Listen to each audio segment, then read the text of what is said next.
Kembali lagi bersama saya di sini, Ita Deviana Stinjak.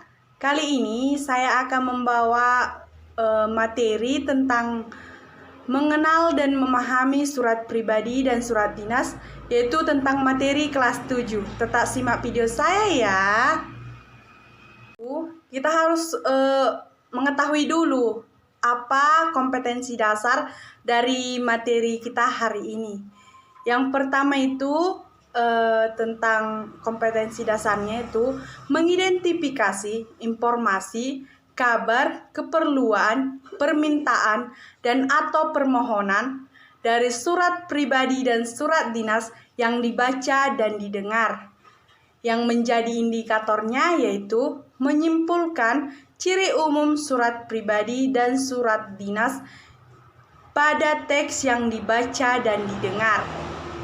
Yang kedua itu mendaftar kalimat atau kata sebagai ciri suatu surat pribadi dan surat dinas pada teks yang dibaca dan didengar.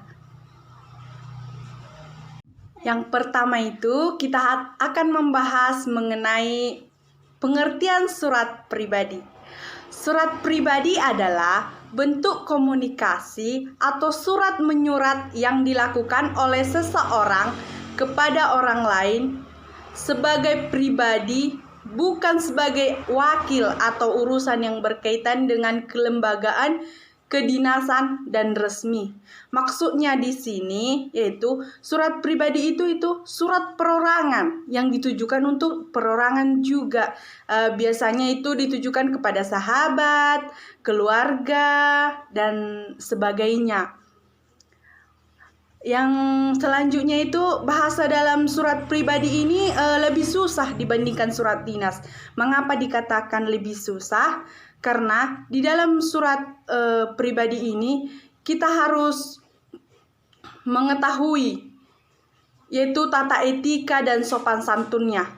Dimana ketika kita mau berbicara atau menulis surat kepada orang dewasa, kita kan harus mengetahui etika dan sopan santunnya, begitu. Yang selanjutnya yaitu kotak info.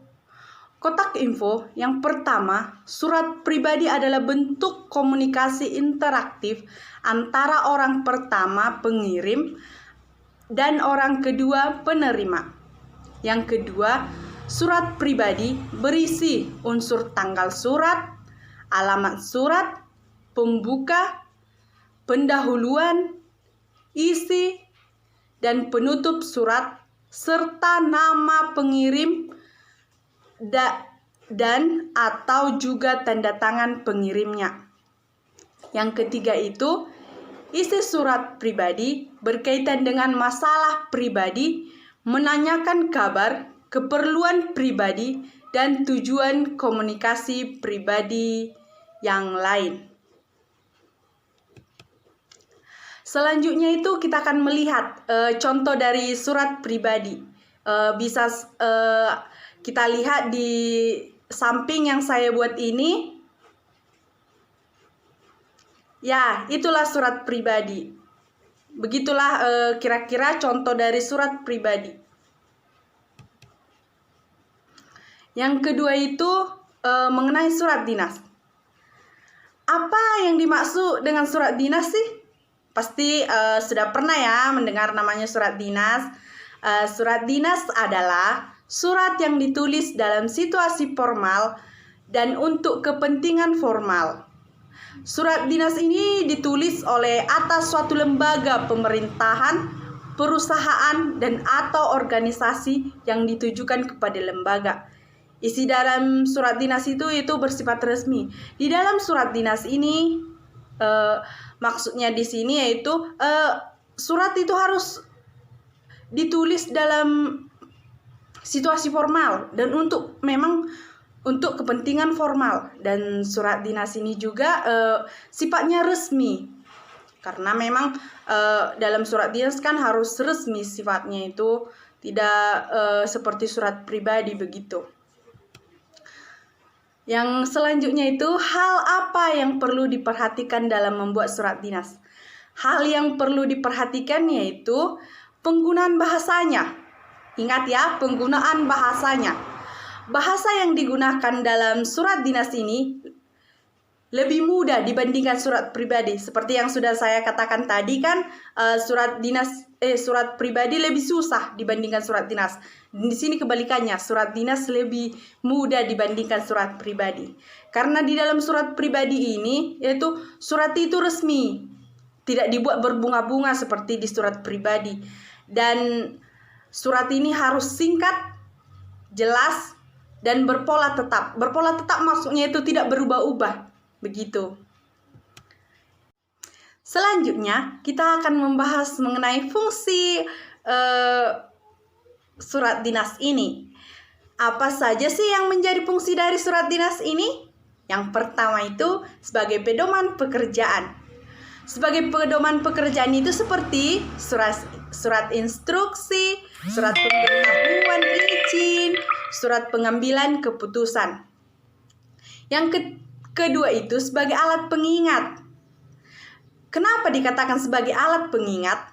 Karena surat ini dapat dijadikan sebagai arsip di dalam suatu perusahaan atau lembaga, sehingga mudah mengingat atau mudah mengetahui apakah ada surat itu atau tidak, begitu.